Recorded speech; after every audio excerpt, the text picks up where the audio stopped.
Hello, everyone. Thank you so much for joining me today. I hope you all have been really enjoying the Black Business Matters Expo powered by the Afro, and you're taking away a lot of great nuggets to help you and your business grow in this current environment. My name is Deetra Miller. I work for M&T Bank. I'm a retail business banking regional manager in the Baltimore market, and we created a team about 2 years ago that was focused on being intentional and proactive with entrepreneurs of color and female entrepreneurs. So I'm so excited today to share with you all about small business banking and how to acquire a business loan from a bank. So with that, we'll get into our presentation. So hopefully today I'll be able to share with you, what every business owner should know when you're applying for credit. And today we will cover what are small business loans, how do small business loans work, the type of small business loans, how to apply for a loan, and then we'll do a wrap up. Okay, so how do small business loans work? Really the reason why someone should be applying for a small business loan is to help with expenses. While some loans are generally for business funding, you could get a loan that's specific to gaining access to capital, commercial mortgages, purchasing new equipment or furniture, or just having a working line of credit to help you manage through things like payroll and 30-day to 60-day expenses. So many of you know, it's hard to start a business if you don't have any money. And sometimes the first time you think, you want to go into business, you may rely on personal funds or getting funding from friends and family, but that's not always there. So there is an opportunity to go and get a loan, even if you're just in the 0 to 5 stage of your business. It's really important, and lending and money, it's really the key driver behind a small business growing. So as many of you probably know, without having that funding, it's really hard to take your business to the next level. And we know there's a direct correlation between small business financing and being able to hire employees. I know many of you may be solopreneurs, but in order to really take your business to the next level, it requires getting financing. So hopefully today's session will really help you understand the different types of loans and how they can help you in your business growth. Okay, so what are the different types of loans? So these are the most common.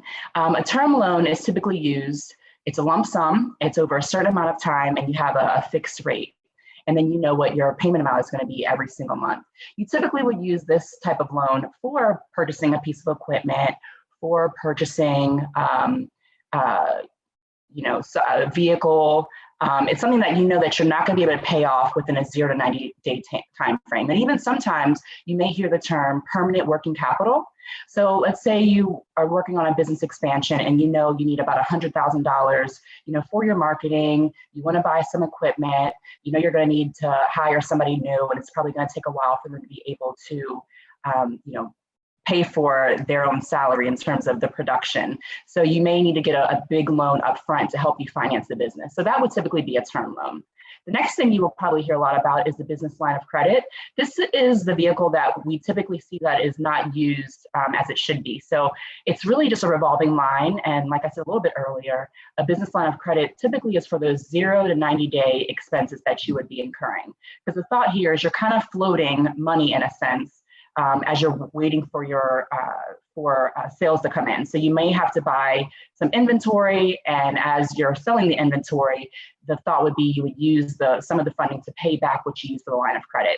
What we see a lot of times is people may buy a vehicle or a piece of equipment and they put it on the line of credit, which can end up being very expensive because now you have this big lump sum on a line of credit, and typically the line of credit rates are higher than the term loans because it's usually for short-term working capital. So just be mindful if you need something that you're not going to be able to pay off for a longer period of time, you would like to look for a term loan rather than a business line of credit. And the business line of credit is usually for things like payroll and getting inventory, and really those expenses that are between 0 to 90 days that you're going to be paying back.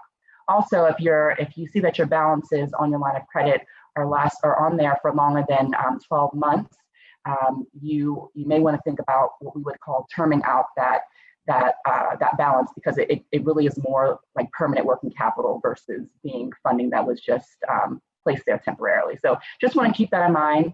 Also, you have your equipment loans. So these could be a little bit different than a term loan, which you may see that banks will do, even as you may hear about an equipment line. And what that is there's something that you get approved for ahead of time.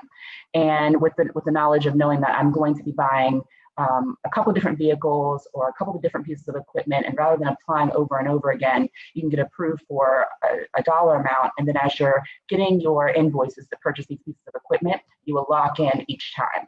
So an equipment loan, it can be a little bit different than a term loan. It can be a little bit more flexible than having to apply for a loan each and every time.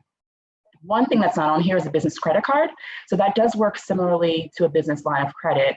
And it just has plastic to it, right? And usually those are smaller dollar amounts. You typically wouldn't see a credit card that has a limit of over $100,000. And a business credit card could be a really great way for you to get started in your business if you are in that really early phase, and maybe you haven't worked out your projections and things that you've thought about in terms of growing your business, but you just need something to get you started. Using a business credit card versus using your own personal credit may be a great way to go. So I just wanted to point that out because I know it's not sitting here on the slide. All right, so many of you may be scratching your head thinking, well, I'm really early in business. How do I even go about applying for a loan? I don't have financials to show that my business is generating the revenue for what I need for credit. So many of you may or may not have heard of the Small Business Administration. So the Small Business Administration, it's a government agency that offers support and resources to small businesses, and it offers guarantees to loans. So we do have a few graphics here.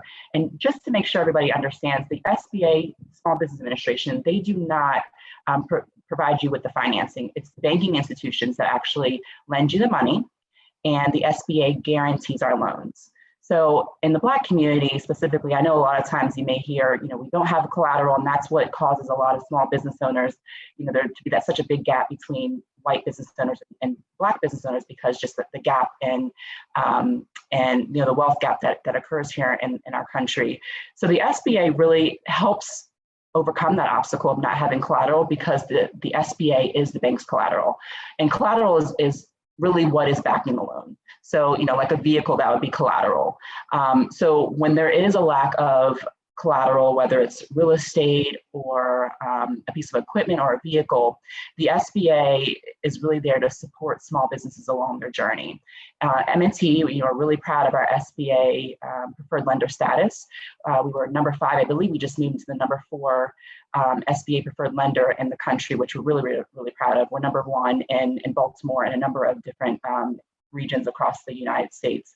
But the SBA really does help to provide more lending. So what it's for is for if there's a lack of collateral, if it's a startup and you're not able to show that the business is making money. So this is how a lot of newer businesses can get into growing their business through getting a loan, is by utilizing the SBA. And then also if you're in business, and now many of you are starting to pivot in this new environment because of COVID, if you're taking on a new side of the business, like say you're doing PPE now, because of COVID, and now you want to start another arm of your business. This is a way, if you can't really prove that this is going to work just yet, we could utilize the SBA to get you the financing you need.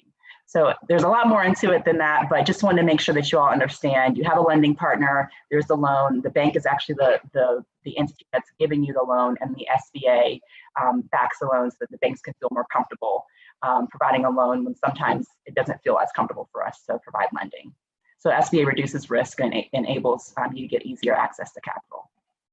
So what should you know before applying for a small business loan? I know it could be very, very scary when you're going to a bank. And one of the things that my team and I, we really try to focus on, and hopefully many institutions are doing this now because of being in this George Floyd era and just people's eyes being awakened to a lot of the bias that takes place in our country.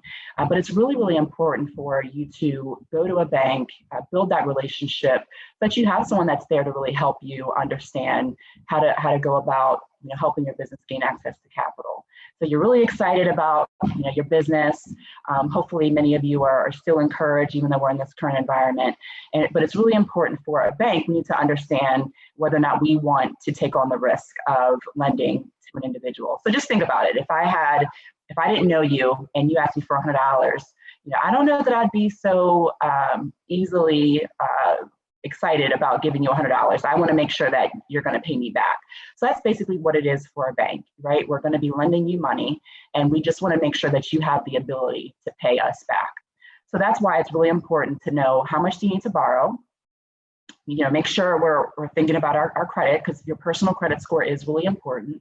A lot of questions that we tend to get is, my business is my business, but you are the business. You're an important part of the business, and the business is you. So it's really important for lenders, for bankers, to be looking at your personal credit profile, because it really does. And we'll get a little bit more into this as we go along. But it's part of what we call the 5 C's of credit.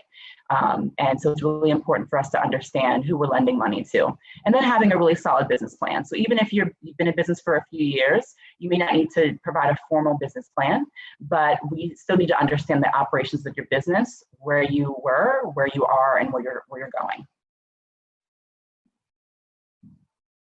All right, so the documents that you're going to prepare for the loan. This will be a little bit different depending on where you are and in terms of the number of years. I know all of you are merging, but 0 years in business versus 5 years in business is different. So one of the things that we're going to have to know for everybody is your personal background.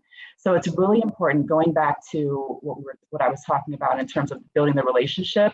I know it can be really scary working with the bank, especially given the history in our country with communities of color, and more specifically the Black community, with working with financial institutions. So it's really important that you find someone that you can trust. And when you're working with someone, make sure they get to know you. So we want to know more about your personal background, really information about you. You're going to have to provide that for the application, and really getting to understand your history. So that goes into the resume. So the industry that you're in, does this make sense? Especially if you're starting a new business. If you are a welder, but now you want to be a hairdresser, we need to understand what's your experience, and why are you making that pivot from being a welder to being a hairdresser. And if you are going to be a hairdresser, owning a salon, I should say, do you have people that are going to be working with you in the business that understand what it is like to own a salon, to run a salon? So it's really, really important for us to understand your background and how it applies to the business that you're running. The next thing will be a business plan. So the business plan is definitely going to be needed for those that are going into business. So, 0 years in business, you're going to have a strong business plan. And those that are going to be pivoting their business, it may not have to be detailed, but you are going to have to be able to explain the reason for the pivot, your understanding of the industry, especially if it's a different industry altogether that you're going into. And typically what a business plan would include is, your projected financials.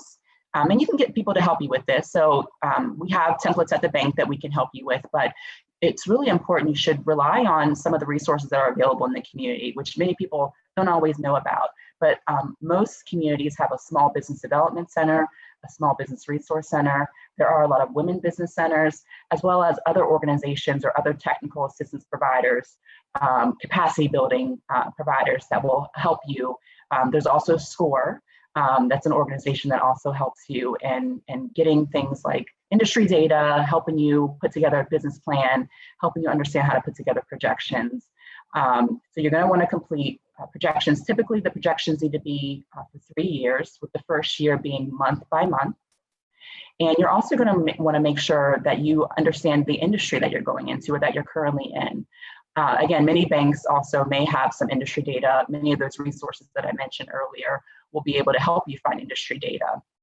But it's really important to understand what the industry that you're in looks like, because if you're creating projections that are saying you're going to have a net profit of 30%, but your industry on average only has about 10%, that's a big gap there. So you're going to want to understand that and be able to provide projections that will prove or closely prove that you're going to be able to hit those numbers.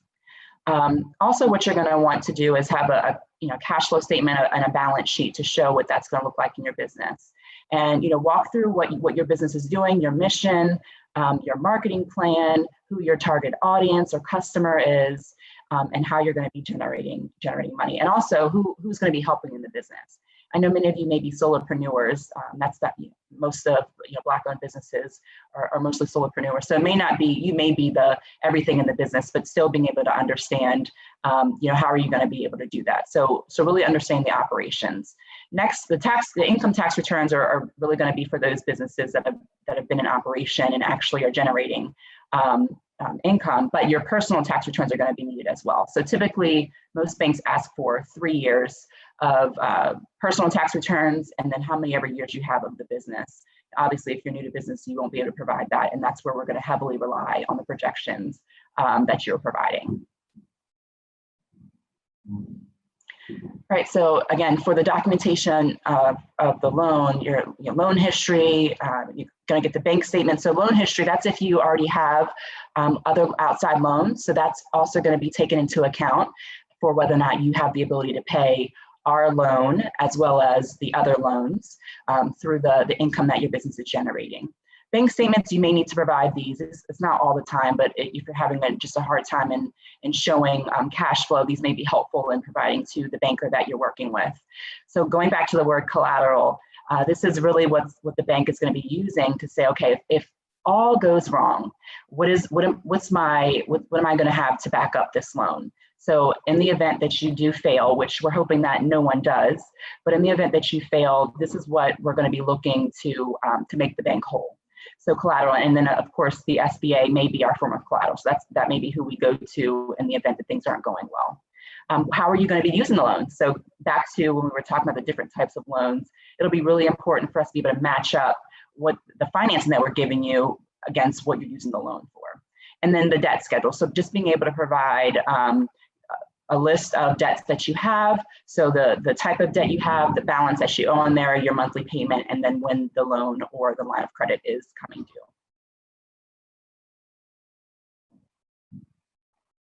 Okay, legal documents. So again, these are things that you're going to need most of the time anyway, even just to open up an account, but making sure that you have your business license or registrations. For those of you, I'm in the state of Maryland. So for those of you that are in the state of Maryland, the Maryland Department of Assessments and Taxation, once you file your business, all the information is right there. It's public information. We typically can pull this off of the website, but you want to make sure that you have that information. If you are like saying, for example, you are getting a loan for a build out of a space. So you're renting and from your landlord, we need to see the business lease. Also the articles of incorporation, your LLC filing, copies of any contracts you have with any third parties. So if you are purchasing a business from somebody else, we want to get that agreement so that we see that there is a binding sale of that business that you are going to be purchasing. So that would be really important for us to put in our package, our lending package. And then if you're purchasing a franchise, you definitely have to have your franchise agreement for us to be able to move forward with your loan. Are some different types of financial statement reporting. So I know this, financial statements can be really confusing. Many of you have got into the business because you're really good at what you do and you know how to do that thing. You may not be as interested or have the time to always be looking at your finances, but it is really important to understand how money flows in and out of your business. So I would really recommend having a bookkeeper or working with a CPA, or again, going to one of the resources that I provided earlier. Many times they can help you. There are a lot of services available now these days that can help you manage your finances instead of you just doing a spreadsheet. You do have things like QuickBooks and other services that can help you manage the inflow and outflow of money into the business. So what the financial statements do, they really help us understand how does this company make money, and what is your company worth. So that usually is on the balance sheet. So your balance sheet shows your assets and liabilities. Again, if you are really new into business, you're not going to have this. So that's why we're really going to rely on those projections. But these documents really do help tell the story.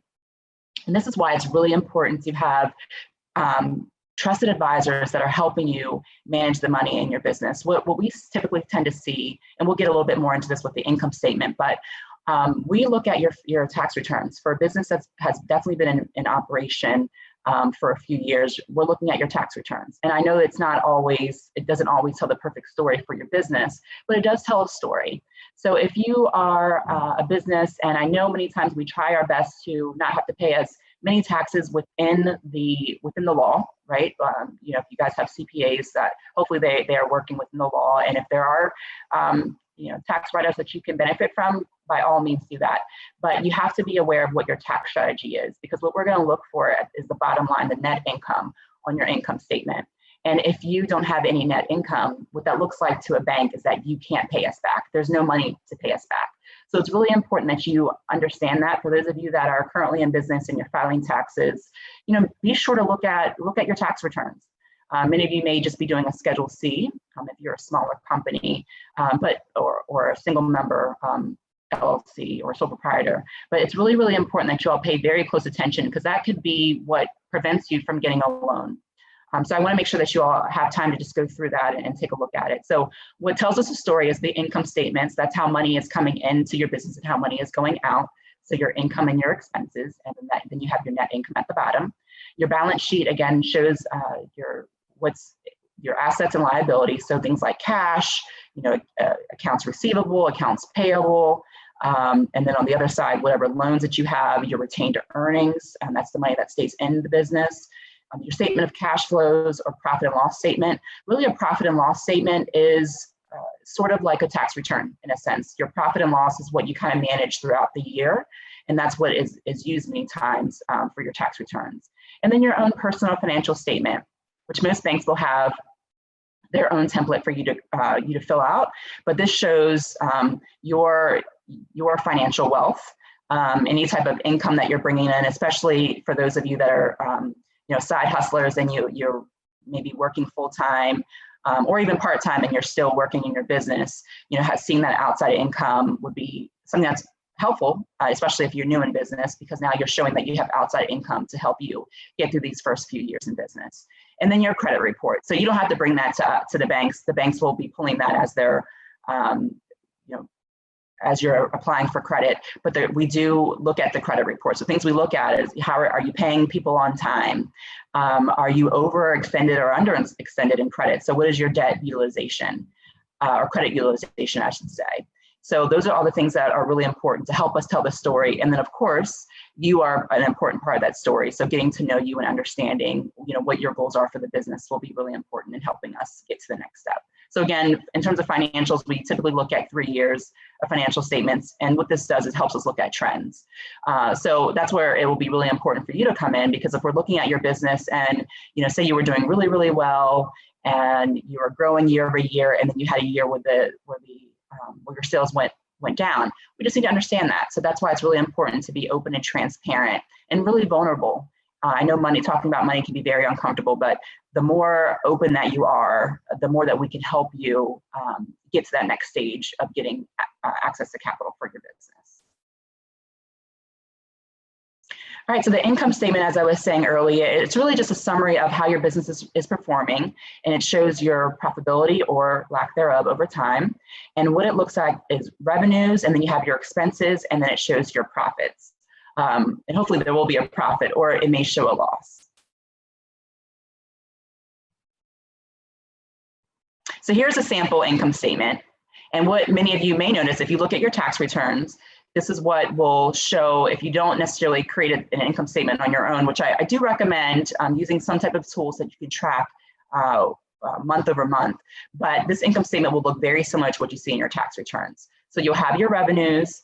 It'll show the cost of goods sold, so the cost of either your product or your hours, if you're someone that is more of a service business and not much of a product business. But as you can see here, you generated $100,000 in sales, but it costs you about $60,000 for those sales. And then there's a gross profit of $40,000. So the gross profit is before any expenses are taken out. Then you have things like marketing and advertising, your general and administrative, more of the operational kind of behind the scenes things, and then any other operating expenses. So as you can see here, the total of those operating expenses was $30,000. And now if we take the 40 minus the 30, now we have about $10,000 you have. And then you have things like, you could have interest expense, and that would be if you're paying another loan or a line of credit. Income taxes also be taken out of that. So at the end of this, now we see you have a net income of $8,000. So why that's important to us, because that tells us, okay, after you pay all of your expenses, you have $8,000 left that you're profiting from the business. And that's the number that the bank is going to be using to say, okay, now how can they pay us back? Or do they have the ability to pay us back?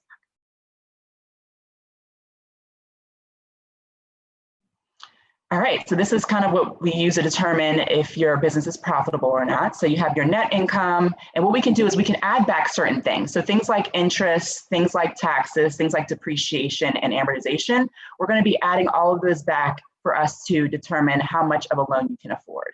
So as you can see, we had the 8,000 in net income from the prior slide, which if you look over, there is to help us, so you don't have to go back and forth in the slides, but it shows where the net income is, and you're able to add back the interest, add back the taxes. There was no depreciation. And depreciation, what that is for things like equipment or a vehicle that you have or real estate. It depreciates over time. So, and I'm not a tax professional, but you can use this as a tax benefit to be able to depreciate so that it can reduce your tax liability. So many people you'll be able to see depreciation on your tax returns, but we add that back for the purposes of understanding how much you can afford for a loan, because we know it's an expense, but it's not really a true expense. So we add that back to calculate how much you can afford. So say your loan payments, after we determine how much that would be $500 a month. So it would be $6,000 a year. So what we look for, I could say at M&T, and I do know many of my friends at other banks, it's also very similar, is we look to make sure that you could pay these payments back plus 20% more.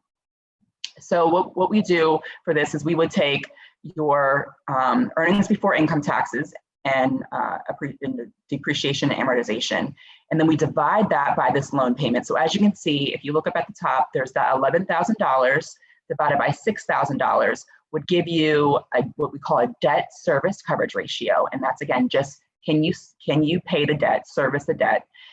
So it shows that you can pay the debt plus about 80% more of what that debt is. So in this case, this particular business would be in really good shape to be able to afford this particular loan that they're going for.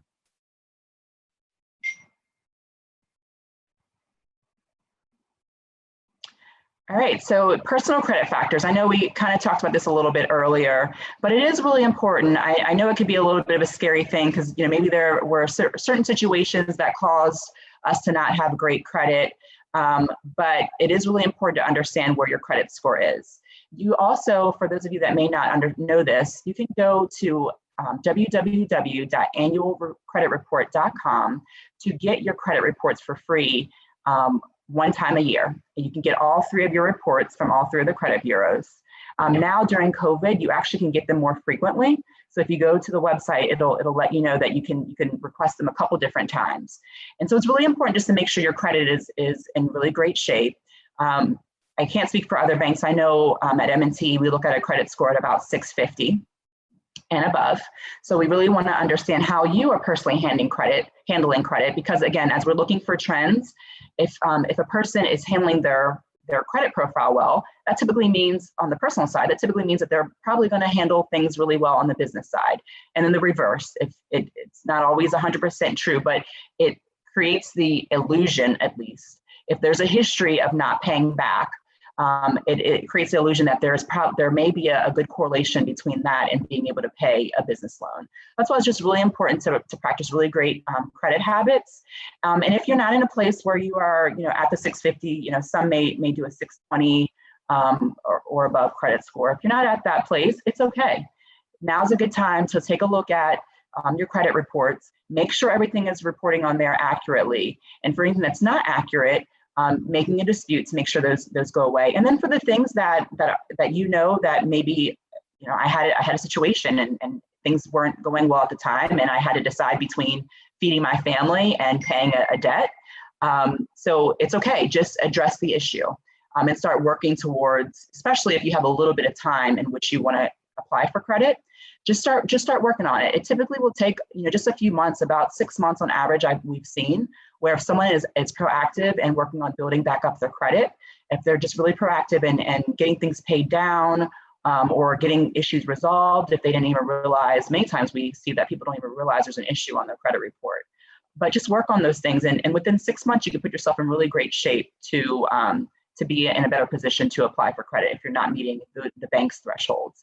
And it will also be really important as you're applying for credit, ask the bank that you're working with what credit bureau they work with, because you may have a credit score on, let's say, TransUnion that is higher than Equifax or Experian, and the bank is maybe using Experian or Equifax. So it's really important to understand which bureau they use. That way you make sure as you're working on your credit, or if your credit's great, that what is being pulled is the same thing as you are aware of.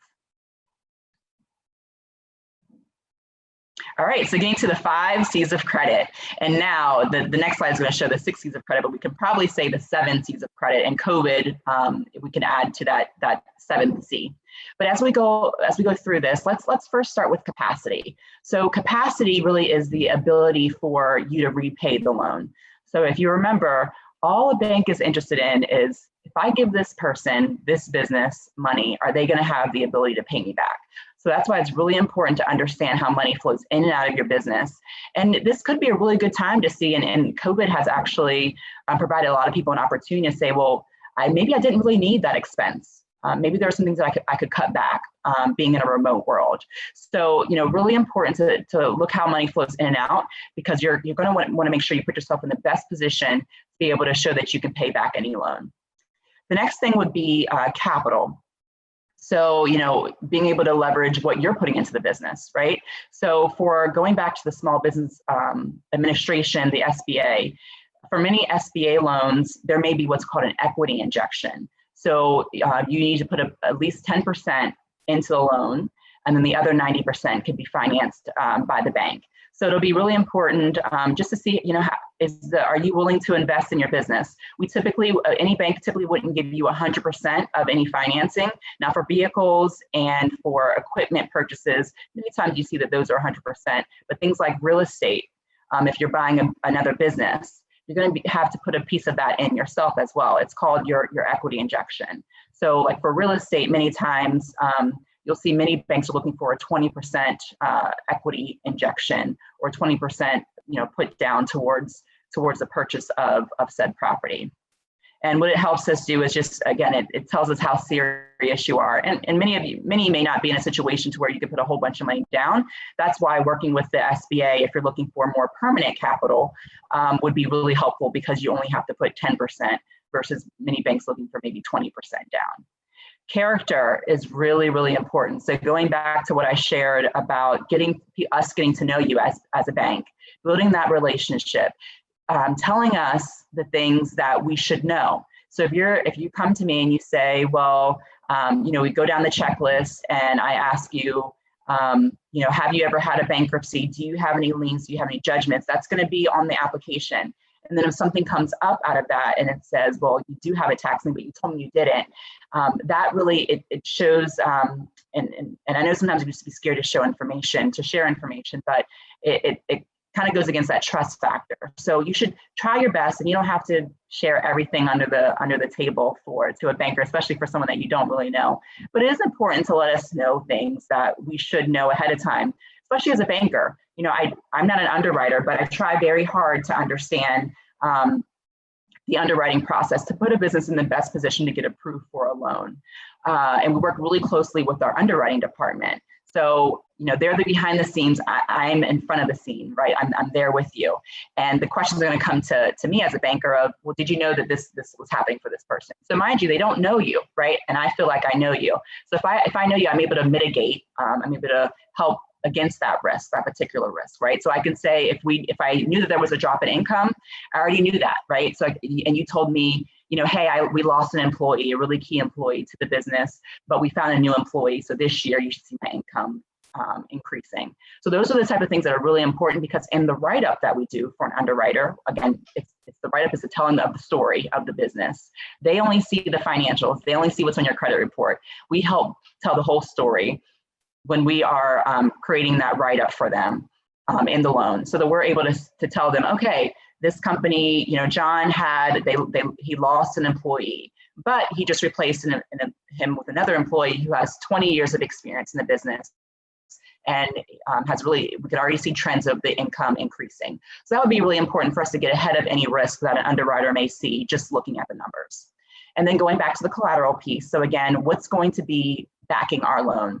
This could be a piece of equipment, a vehicle, it could be real estate, or it can be the SBA.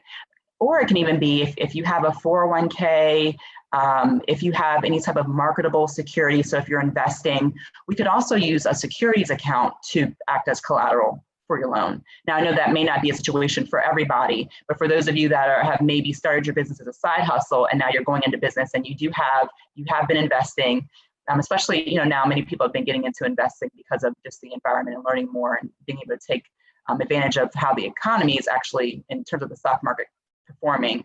But that could be used as a way to collateralize your business.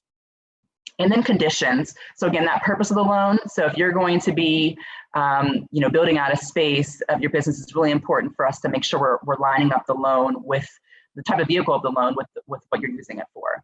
And the market and economic conditions. So going back to the industry knowledge that we were talking about earlier, really understanding your industry. And, if you're saying your business is going to be generating, 30% worth of profit, we don't want to see that your industry actually is only 10% of profit, because then what that means to me is to the bank is that you're going to be generating a lot less income than what you would be unless you are a superstar business. But we typically don't see industry trends. We typically don't see those outliers.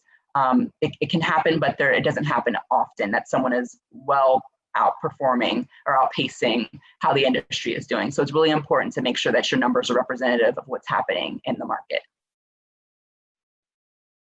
And the next C, it's on here, it's really kind, it's saying competency. Sometimes we use it as common sense, but what's the knowledge and the experience of the owner? So going back to the example that I gave earlier, if you're a welder and now you're purchasing a salon or you're going to start a salon, how much do you know as a welder in terms of doing hair? Is it just a hobby that you had? And really being able to understand, if you're not the industry expert in terms of what your resume looks like, how are you going to be able to really make sure that business runs really well? So your experience, your business knowledge, if you're someone that's investing in a new business, what's going to be the operations behind that business and what's going to help you in running the business. Now, the seventh C that I would say that's not on here would be COVID, right? So if we've seen a drastic decline in the business because of COVID, we're understanding of that. We know that, right? So it's just important for us to know, how are you pivoting? What have you done in this current environment to make sure that your business is still able to operate? We already know that we're probably not going to go back to the normal that we used to know. It's going to probably be a combination of the current environment and what we used to know. And hopefully it'll be a lot closer to what we used to know, but we do have an understanding that it's going to take a number of years for us to get back to some sort of normal.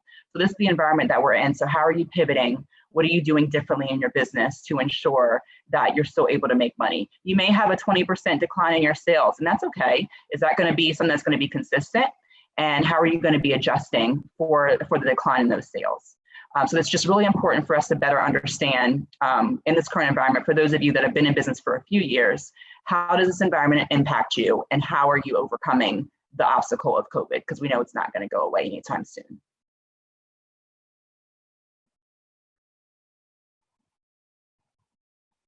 All right, so I know I spit a lot of information at you. I hope this is helpful.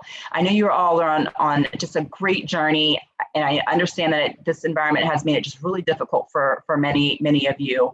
But just keep the faith, keep moving, keep believing, because banks are still lending. We are out here to help you, and I can speak for my team and I at M&T and for my colleagues around the bank as well. We are indeed helping small businesses. We know that small businesses are the backbone of our communities, especially in communities of color, especially in my beloved Black community. This is a way for us to generate wealth. So we do not, by any means, want any more small businesses to go out of business. It's just really, really important for you to remember some things. Do your homework. What is it that you are looking to do in your business? How are you pivoting? Really making sure that the operations of your business are intact. Make sure that you understand how money flows in and out of your business. If you are someone that's getting started in the business, understanding your industry and really understanding, who your profile customer is and how you're going to be generating money. Then going to know your numbers. That's going to be really important for you to understand your numbers. So if you're someone that, maybe typically is a little bit nervous of finances, that's okay. It's never too late to be into them now. And for your own sake, you want to make sure that you went into business because you have a passion, right? But we want to make money, right? This is our livelihood. So being a business owner, I don't want to see people bleeding money. I really want to make sure that you all are making money. So understand how money flows in and out. Be transparent, which I know it's really hard because, and I, maybe shouldn't be as transparent as this, but I know banks have not earned the right to earn your trust. I know that they do not deserve the right to earn your trust. But there are a lot of good people, and there are a lot of great banks. And I do believe, working for M&T, I know we are truly about the business, right? So we want to help you along your journey. So the more transparent you could be, give us the good, the bad, and the ugly, even for things that you may be ashamed of. It's okay. But having someone that you can trust, that you can talk through those things with, so they can help you. We are a part of your team. I believe in, that we are an extended part of your team. And I love my customers. We love our customers. So it's really important that we feel like we have a relationship. And for those of you that may still be struggling, one thing that I did also want to mention, because we have seen that in terms of the Paycheck Protection Program funding, we know during the first round, many Black and Brown business owners were kind of left behind, as well as women-owned businesses as well were left behind. So there is still funding out there. As of the 7th of February, there was about $183 billion left for the Paycheck Protection Program. So, find a bank, find a community development financial institution that will help you in getting the Paycheck Protection Program funding that you need. And I can tell you guys here at M&T, we are giving funding for business owners. You don't have to have any credit with us. You don't even have to have an account initially. All you have to do is open up an account and we can help you. So there will be more information in our booth about the Paycheck Protection Program and how to get funding from M&T, or even just how to get funding from a bank in general. But I wanted to throw that out here since we're talking about gaining access to capital, that there is still money. You may still qualify. It does not, the program doesn't expire until March 31st. So please take the time if you are interested in getting that funding, please take advantage of that. Also, the Economic Injury Disaster Loan, that's still available directly through the SBA. So please make sure that, if you need funding outside of traditional bank financing, please make sure that you go take a look at those options for you if you were in business at the start of 2019. I hope this was great information. My information will be shared for all of you to access me.